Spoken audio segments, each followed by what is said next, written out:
Welcome back to Box Office Maniacs, and I took a break for a little while, but now I am back. And I am back with, once again, another rage video. Okay, so last year, I believe it was last year, for Horror Month, we reviewed the original movie of Stephen King's Pet Sematary. Now, I hadn't read Pet Sematary since I was in grade school. And I was looking for something to read, and I'm like, oh, okay, well, Pet Sematary, I'm going to go back and revisit that. And normally, I don't go back and revisit books, but for some reason, I thought, all right, well, you know, I kind of want to go back and reread this, so I did, and let me tell you, it was just such a profound experience reading that. It's like when you're reading it when you're a kid, you're like, okay, oh, zombie book, real fun. But when you're an adult reading the same thing, it's much different. You perceive it much differently because of what the book was actually about. And what really, really got to me was we had lost our dog of 20 years while I was reading that book. So like I said, it became a really, really profound experience for me, experiencing that novel and that incredible, brilliant, amazingly written story of this book. And while I was reading it, I had found out that there was going to be a remake of the first movie. Oh my God, I was so excited. I was like, oh, this is going to be incredible. They're actually going to follow the novel this time. Unlike the original movie, people who've seen it like the original movie only because they probably never read the original book. And while it followed the book somewhat, it skipped over all the really important stuff in the book just to get to the scares and the horror. And the ending of the movie was completely whitewashed from what the book was. They completely diluted it. They just dumbed it down, and it wasn't anywhere around as scary as the book was. The end of that book was so freaking frightening. It was just incredible, absolutely amazing. But then when you watch the movie, you're like, oh, okay, yeah, that's no. So now with the advance of CG and everything, I thought, oh wow, they're going to do such an amazing job with what happens at the end of the novel. And if you've never seen the original movie, or never read the novel, or never seen his new movie, well, I'm going to have spoilers out throughout this entire review.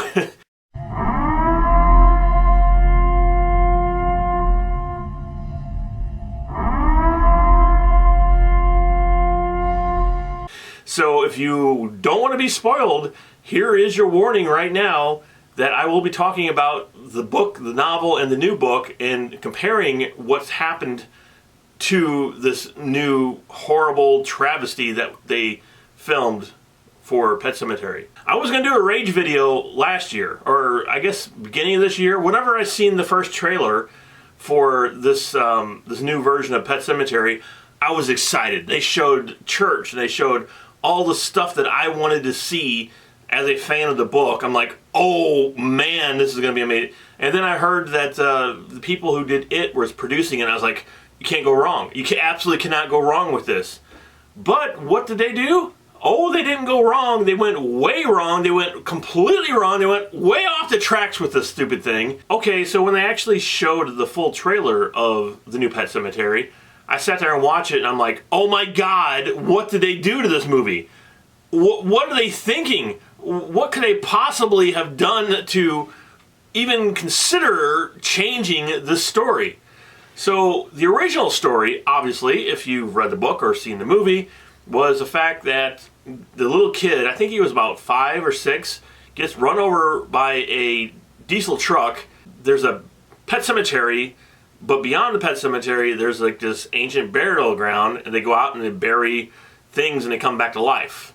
But they don't come back normal, which is why Jed was, in the original, said, dead is better. So that's like a famous quote there. In this movie, yes, it is. Dead would have been better for the new film. And the brilliance that came from the book is you kind of knew from the first chapter, from the first couple chapters, what was in store for you. You knew Gage was going to get run over. You knew it was going to happen. And you knew what he was going to do. And you kind of knew this throughout the entire book before it happened. And it was sort of like a lit time bomb that, the wick's going down and you're waiting for that explosion, and the anticipation level is like ridiculous, and you can't stop reading it because you can't wait to find out if he's actually going to do it, even though you know he's going to do it. And when he does do it, it's even more horrifying than you could even imagine. Now, did they ever portray that in the movies? No. Now, what did they do in this new movie? They cut all that out because why not? Let's cut out the entire plot of the film and change it. Because people are freaking stupid. I guess the people who made this movie are like, oh, wait a minute, we want to make Pet Sematary, but we're not going to make the book. We're going to make our own version of it because it's going to be better than what Stephen King could possibly ever come up with. Wrong! This is one of the reasons why I hate remakes, because of people like this thinking, what can we do differently? Let's change the entire story. Let's change the whole book. It's going to change the complete outlook of the whole thing, and it's going to be much cooler, much creepier, much better. No, it was not. It was stupid, it was dumb, and they should have never done it. But yet, here we are. So when I saw that in the trailer, that the fact that they took out Gage, and they replaced Gage with his daughter, Ellie, who is probably 13, 14 years old, and she's the one who gets run over by the diesel truck. I'm like, what? No, absolutely not. That's not Pet Sematary. And I was so freaking angry. I was so angry when I saw that trailer. I said, here they have an opportunity to make a great film and make it creepy and make it more like the book than the first film was, and get the emotional depth and stuff that the first film was missing, put it all in this, and it would have been a classic. Instead, they're like, no, let's screw it up. And it's exactly what they did. They screwed this movie up so badly, it was almost unwatchable. I actually tried to go see this in the show, believe it or not. It was out about 2 weeks. My wife and I, it was on a rainy Sunday morning, I believe, and we went to the show to go see it, and there had a big thunderstorm the day before. And we got there, and all the electricity was out. Now, that kind of should have told me something right there. Don't go see this movie. But I was like, all right, so I didn't go see it then. But we did get 4 free tickets. And I just recently used my last of the 4 tickets the other week. So, I mean, that came out. That was the only good thing that's come out of this movie, is me getting 4 free tickets to go not see this movie. So I just saw it at the Red Box. I was like, all right, I'm going to spend my $2, get it at the Red Box, and see how bad this film is. Because there was a little voice in the back of my head that kept saying, maybe they didn't screw it up. Maybe they knew what they were doing. Maybe if they change characters and take Gage out of the movie and put Ellie, maybe it might work. The answer to all that is no, no, and no. I talked about this in my last review. One of the best parts of the novel was her sister. And she was left alone with her sister, who had this crippling disease. I can't remember what it was. But she kind of like, her backbone came out of her skin, and she kind of shriveled, and she was like this shriveled up. And I think the way they described it, she was like a shriveled up creature, and she was afraid of her, even though she was her sister. And I guess for a little girl, it would have been frightening to see that. And it was one of the most disturbing, most disgusting, horrible scenes I ever read in a book. I almost skipped it, and I don't ever skip anything when I'm reading. It was so disturbing. And again, I was really hoping that was going to come forward. They were going to do something with that in this movie. No, they did not. Instead, they made it even worse than I could possibly even imagine them making it.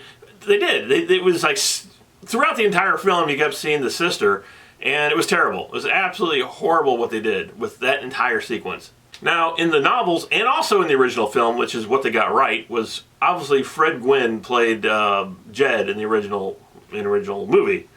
And perfect casting. I mean, yeah, they couldn't have gotten anyone better than him to play the character. And in the novel, right away, Lewis and Jed were friends. They were buddies.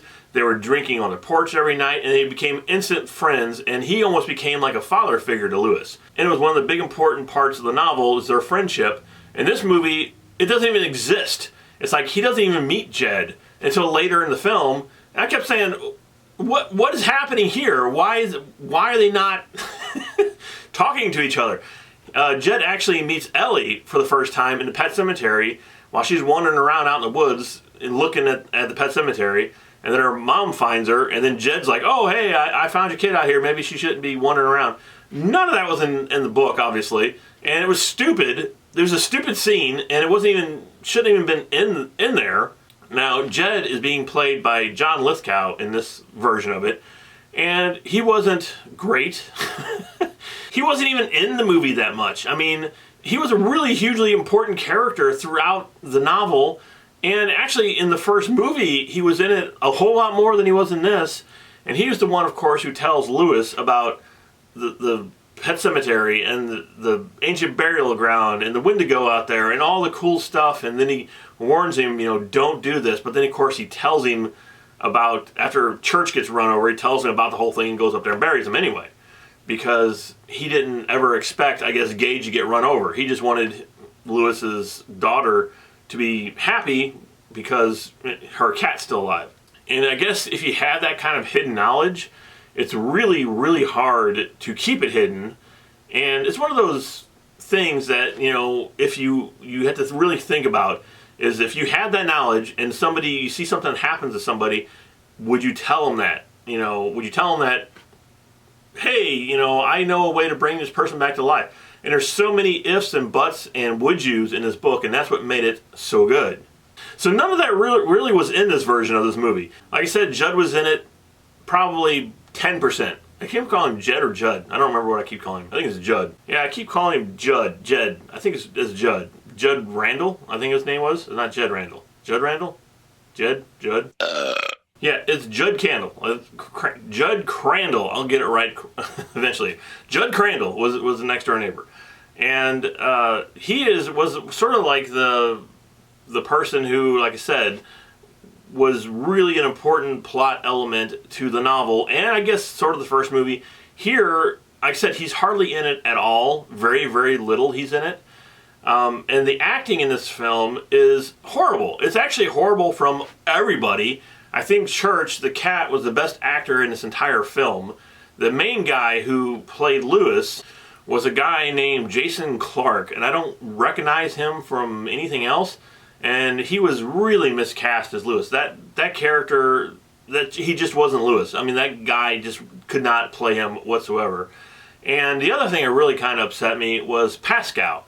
Pascal was, again, a big character in the novel, a big character in the first movie. Here, they only showed him like once or twice, if that. He wasn't creepy. The makeup effects on him were terrible. The original makeup effects were great. They looked really good. And then they tried to gross him out a little bit by putting more meat and whatever all over his face. He looked stupid. He did. I just thought he looked terrible. The makeup on him was horrible. Again, the makeup on Church was better than it was on Pascal.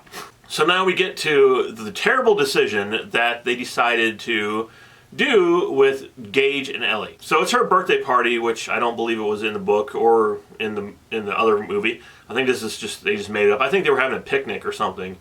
Or it might have been Gage's birthday. I don't even know. But so I was like, I bet you Church, because he went in the movie, he drove Church and he drove him out somewhere and left him. And then here comes Church back down the road. And I'm like, I know what's going to happen. Church is going to show up. She's going to go out there. She's going to see Church and she's going to get run over by the truck. Boom, boom, and boom. That's what happened. You know, this was like a paint by numbers picture. It's like if you had a blank canvas and you had 1, 2, 3, 4, and you're just putting in the colors. That's this movie. That's what this is. That's how terrible it is. It's terrible. So in the novel, and I guess in the first book, even though they didn't really show it, Gage does get run over by the semi. Now in this one, the back of the semi gets detached and it rolls her, knocks her off the road, and she falls off the side of the road. Which again, is stupid. I didn't like that at all. Because the whole point of him getting hit by the diesel truck is the horror of it, is the tragedy of it, of just imagining that happening and then, you know, changing that, once again, completely stupid. And then on top of all that, they had the funeral for her, and in the novel, and I think it was in the movie too, it was a huge scene between Lewis and his in-laws. And his in-laws hated Lewis, didn't like him, didn't want him married to his wife, couldn't stand him. They got in a fight during the funeral. They actually knocked Gage's coffin over and he fell out of the coffin. And it was just this massive, disturbing, but at the same time, incredible sequence. None of that was in here. They just went straight from her getting hit to the funeral and putting the coffin in the ground. There was no interaction between him and the in-laws, and nothing. There was absolutely nothing there. And then again, the anticipation of you knowing he's going back to that cemetery to get Gage was so awesome in the book and somewhat portrayed, I guess, in the first film. And here it was completely washed over. It was completely like, okay, we know what's going to happen. Let's just go and have it happen. Like, again, going back to the original source material, the book, he got his wife out of town. He's like, okay, well, I need time alone. I think you need time alone. So he let her go with her in-laws because he was plotting, going to the cemetery and digging up Gage. So he had to get rid of her. And here, she's like, she left on her own. She's like, oh, bye. She left on her own. And then he's like, oh, she's gone. I'm going to go dig up the body. It's just stupid. Just absolutely stupid. So the whole thing of him going and digging up Ellie, that had no impact. It was just dumb. It really was. It just was filmed really bad. And again, there was no emotion there. There was no connection to these characters. All of it was terrible. But I will say this about that part. Right after that part, when she does come back, they did manage to get a couple creepy parts here and there in there. I liked the makeup effects they did on her, even though, again, if she got hit by a semi, she would have more than just one lazy eye. But I did like the whole, just like sort of the zombie-ish look they gave her, the paint job. It was really good, I thought. And sort of the way she talked was the way that Gage kind of talked in the book. She talked more like an adult in this movie. And that's what Gage did. And that's what made him so creepy. He was a 5-year-old who was talking like an adult. And that's kind of what she did towards the end of the movie. And that was good. I mean, if there was anything positive for me to say about this, that was the one positive point, was it did make her a little creepy. And, I mean, it was hard not to, I guess, but I guess it's possible for this film.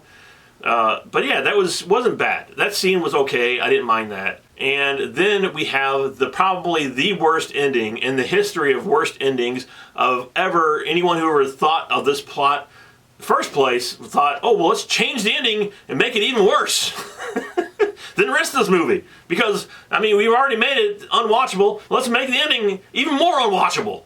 That's an idea. And that's what they did here. They got to the ending and, oh, again, if you haven't seen the new film and you don't want to know how it ends, then you might want to stop watching this. But I'm going to tell you right now that it's not worth watching. It's not worth watching to the end. It's not worth experiencing this film more than 10 to 15 minutes before you probably turn it off, because it's that terrible. And then the ending of it was even worse. The novel had one of the greatest endings of all time, and they actually ended the movie somewhat like they ended the original film. They ended like the novel. This, oh no, they weren't going to do that. I mean, they were already on their own, doing their own streak thing through the whole thing here. So why stop? Why stop now? Let's keep going. Let's just keep going. As bad as it was I almost turned it off. I had to watch it though, because again, it was like a train wreck. It was like watching a kid get run over by a diesel truck. So the ending of it, Ellie comes back, obviously, and she's walking around and she's talking, and she's, not Ellie anymore. She's zombie Ellie. And so her mother shows up, and then Ellie kills her. She goes and he kills her mother. So I believe she knocks out Lewis or something like that. I don't even remember. I tried to block most of the movie out.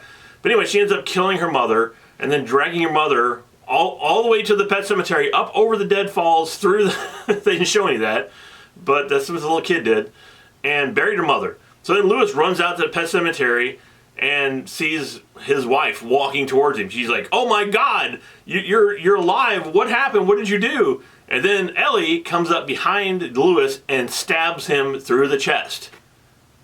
And I'm like, are you kidding me? Are you absolutely kidding me here? And before this happened, for whatever reason, Lewis took Gage, who was only in this movie for about 20 seconds, and stuck him in the family car out in front of the house. I don't know. So anyway, Lewis gets killed here at the end of this movie. And then what happens? You want to try to guess what happens? Ellie goes and takes Lewis and buries him, so you have a whole freaking family full of zombies. And they're walking back to the house, and Gage is in the car still, where he was left, I guess, for 24 hours or however long he left him in his car by himself. And all of them are walking up to the house going, because that's how the zombies walk in this movie. and walk up to the car, and Gage looks up and he's like, huh, what's going on? And that's the end of the movie. No. No, man. I'm like, oh, that was the most terrible thing I have ever witnessed. It was so horrendous. And what really disturbs me is somebody in Hollywood read the script like, oh, that's great. Let's make this movie. That's great. I mean, obviously they're not a fan of Stephen King. They're not a fan of the original source material. The people who made this movie absolutely cannot be a fan of the original source material, because it was nothing like the original. They took everything that was meaningful and interesting and disturbing out of this film and replaced it with their own crap. Okay, so after all that, I did rent this, like I said, from the Red Box, and I got it on Blu-ray, and it did have the 7.2 surround sound Dolby Atmos. Now, anything else positive I can say about this movie is the Dolby Atmos was awesome. Awesome in this movie. It's like the stuff that Lewis's wife can hear stuff like up in the attic, and you can completely hear it up on the ceiling, like stuff moving around up above you and stuff like that. And it was really, really effective. And I would love it if other horror films took it like to this extreme. Like any kind of horror film, especially stuff that's moving above you. There's a lot of stuff up in the attic, and you're sitting there in your dark living room, and you hear like up above you, and it's moving back and forth. It's amazing. It sounds incredible. Unfortunately, it was in a mess of a film, but it had great sound. It really did. It really had great sound. And the other thing, besides all the other stuff I've been telling you about I hate in this movie, is there's a ton, and I mean a ton, of loud noises, so jump scares. It's like every time a truck goes by, it's quiet. You jump out of your seat, and I'm like, oh my God, I'm so sick of this. Or somebody's walking around, something jumps out, or there's a jump noise. There was a ton of jump scares in this film, and that's not how you make a horror film. If you want to make a horror film, make it scary. It's fine to have one or two jump scares, but when you get up there in the 20s and 30s and hundreds, like every other 20 minutes there's a jump scare, because they know they can't scare you with what they're filming, so they have to do it sort of a cheat and do a jump scare. That's what this film is. If you hate jump scares, you're going to hate this film too. Now, what am I giving this film, this wonderful, great, wonderful remake, on my 1 to 5 scale? Well, you guessed it.